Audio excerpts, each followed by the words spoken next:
салом, охирин таҳаввулоти Тоҷикистон ва ҷаҳонро рӯи мавҷи радиои Моҷир мешунавед. Имрӯз 14 апрели 2020 сол аст.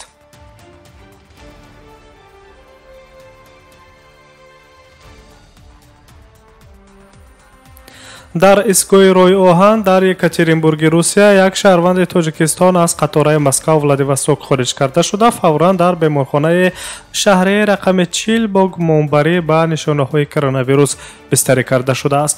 Дар ин бора ба хабарнигорон сардори раёсати роҳи оҳани мақомоти Роспотребнадзор Сергей Каралков хабар додааст.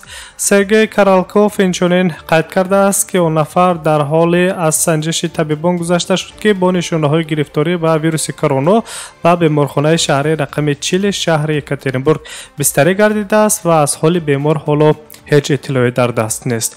ва гуфта мешавад, ки нафари гумонбар бо нишонаҳои коронавирус шаҳрванди ҷумҳурии Тоҷикистон будааст.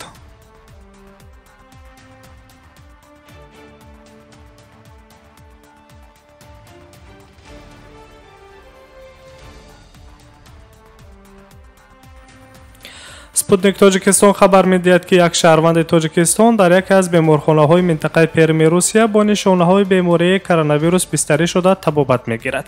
Дар қаламрави Перми Русия 27 ҳолати нави сирояти коронавирус имрӯз ошкор карда шудааст, ки дар миёни мубталоён як шаҳрванди Тоҷикистон низ ҳастанд. хабар медиҳад хадамоти матбуотии вазорати тандурустии минтақаи Перми Русия. дар байни беморони гирифтории коронавирус 10 нафар зан, 16 мард ва як кӯдак низ ҳаст. айни замон ҳама дар беморхона бистарӣ ва табобат мегиранд. гуфта мешавад, ки нафароне, ки бо ин беморон токунун иртибот доштанд, аз озмоишҳои лаборатории зидди вируси гузаштанд. дар ситоди мубориза бо коронавируси минтақаи Перм гуфтанд, ки афзоиши омор дар бораи муайян кардани сирояткунандагон дар қаламрави Перм бо санҷишҳои оммавӣ ва баландсифат будани санҷишҳо рӯи даст омадааст. ёдовар мешавем, ки қаблан дар вилояти Ленинград ва шаҳри Санкт-Петербург 10 муҳоҷири сирояти коронавирус дошта низ пайдо гардидааст.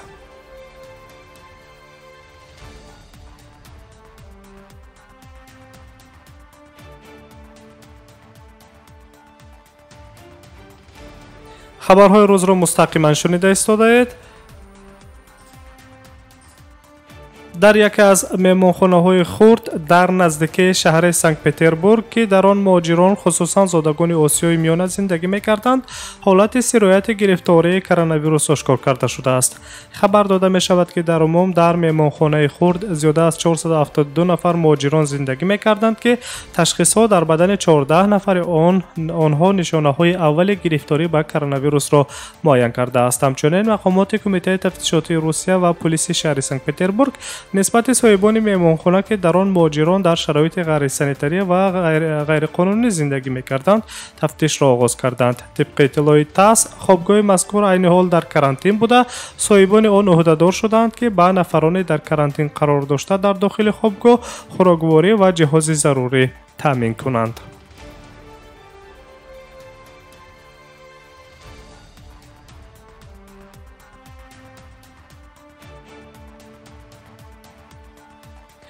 таҳаввулоти Тоҷикистон ва ҷаҳонро мустақиман мешунавед. нерӯҳои марзбонии Қирғизистон ва Тоҷикистон сарҳади давлатии байни ин ду кишварро тавассути рӯи даст гирифтани чораҳои иловагии назоратии сарҳад ва дар ҷойҳои муайян пурзур кардани назорат, ки хатари робитаҳои аҳолии маҳаллӣ вуҷуд дорад, рӯи даст гирифта шудааст. хадамоти давлатии марзбонии Қирғизистон хабар додааст, ки Тоҷикистону Қирғизистон барои муқовимат бо паҳншавии вируси COVID-19 назорати марзиро пурзур карданд. мақомоти марзбонии Қирғизистон ва ҷумҳурии Тоҷикистон сарҳади давлатии Қирғизистон ва Тоҷикистонро тавассути ташкили постгоҳҳои иловагии сарҳадӣ дар минтақаҳои муайяне, ки хатари тамоси аҳолии маҳаллӣ дар минтақаҳои назди сарҳадӣ мавҷуд аст, тақвият доданд, ки метавонад боиси паҳншавии сирояти коронавирус гардад, гуфтааст намояндаи хадамоти марзбонии ҷумҳурии Қирғизистон. дар Қирғизистон шумораи гирифторони вируси COVID-19 ба 430 нафар расидааст. 5 нафар то ҳол ҳалок гардида, 11 нафар дар ҳолати вазнини беҳушӣ қарор дорад. тибқи маълумоти пешакӣ беш аз 7000 нафар бо сироятшудагон дар Қирғизистон тамоси мустақим доштанд, ки ҳамаи онҳо низ таҳти карантин فرا گرفته شده است. بیش از 71 نفر از بیماران شفا یافته است. در رابطه با سر زدن این بیماری در قرقیزستان رژه اضطراری جاری کرده شده است. در یک قطار شهرها از جمله بیشکک پایتخت قرقیزستان وضعیت فوق‌العاده تاکنون عمل می‌کند.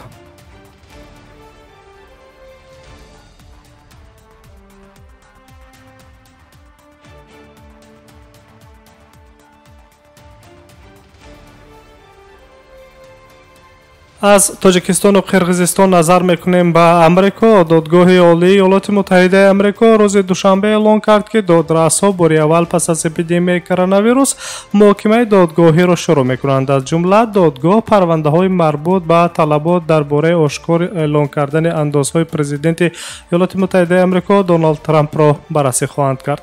سخنگوی دادگاه عالی امریکا کتی اربرگ گفته است که در ماه می دادرس‌های دادگاه عالی ایالات متحده امریکا باید 10 پرونده را بررسی کنند. همه وقوع‌ها با توسعه مقامات ساحه تندرستی به طور فاصله‌ای برگزار می شود. دادگاه عالی امریکا در ماه می اینچنین پرونده های مخصوص را در خصوص نپرداختن انداز از چند تشکیلات و مؤسسه های مربوط به نزدیکان پرزیدنت امریکا به بررسی می گیرد.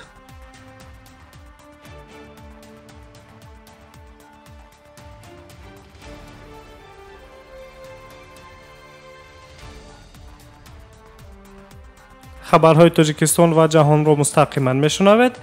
اتحادیه اروپا با تاجیکستان برای قانع کردن نیازهای فوری خود و کاهش عاقبت‌های ویروس کووید 19 48 میلیون یورو کمک میکند. این نکته را 13 اپریل رهبر نمایندگی اتحادیه اروپا در جمهوری تاجیکستان مرلین جوزفسون ضمن ملاقات با وزیر کارهای خارجه جمهوری تاجیکستان سراج‌الدین محردین سوالات داده است. در ملاقات مسائل جاری و دورنمای رشد همکاری‌های بسیار جانبه تاجیکستان و اتحادیه اروپا از جمله در دایره پیشگیری پنجشنبه کرونا ویروس کووید 19 در کشور مسائل‌ها بررسی گردیده است. یادآور می‌شویم که قبلا در تاجیکستان صورت حساب با مقصد پرزور نمودن چاره‌بینی‌های ضد اپیدمیولوژی در رابطه با ویروس کووید 19 و رسانیدن کمک‌های بشر دوستانه باز کرده شده بودند. تمام مبلغ‌های به این صورت حساب‌ها وارد شده برای چاره‌بینی‌های سانیتری و اپیدمیولوژی و حفظ سلامتی اهالی صرف کرده می‌شوند. کمک سازمان‌های بین‌المللی، فوندهای خیریه، کشورهای دوست، شخصان واقعی و صاحبکاران با خوشنودی پذیرفته می‌شود، قید کرده است وزیر کارهای خارجه جمهوری تاجیکستان سراج‌الدین محردین ضمن صحبت با نماینده دائمی اتحادیه اروپا مرلین جوزفسون.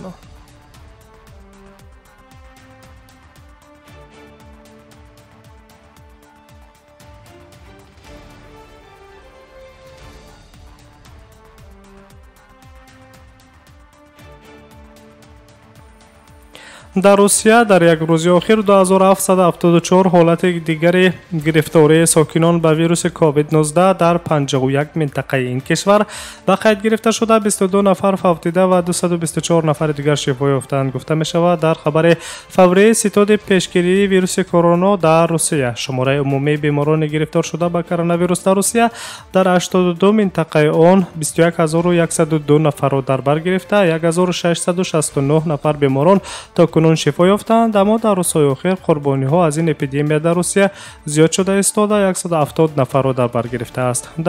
در روسیه از آغاز پاندمی ویروس کرونا مقامات تندرستی زیاده از 1.4 میلیون سنجش تستی گرفتاری به کرونا ویروس را در بین اهالی گذراندند.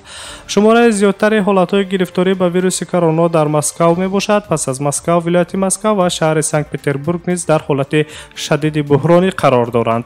در اکثر منطقه‌های روسیه حالت هشداری بلند یا حالت نگهداری در خانه جاری گردیده است. در شهر مسکو و ولایت مسکو باشد تا 3 اپریل حالت خودنگهداری در خانه عمل می‌کند که برای ویران کنندگان این مقررات جریمه تعیین شده است. همچنین مقامات شهر مسکو و ولایت مسکو تدبیر استفاده اجازه‌نامه رقمی را برای نفرانی که به بیرون می‌برایند از روز 15 اپریل جاری می‌کنند. حالا باشد در روسیه بسیاری از کارخانه‌ها کارشان را قطع کردند و علاقه‌های هوایی و روی آهن نیز با دیگر کشورهای خارج به پرگی بسته است.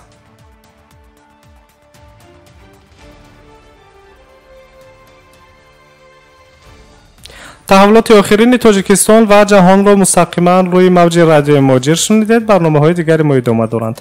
تشکر.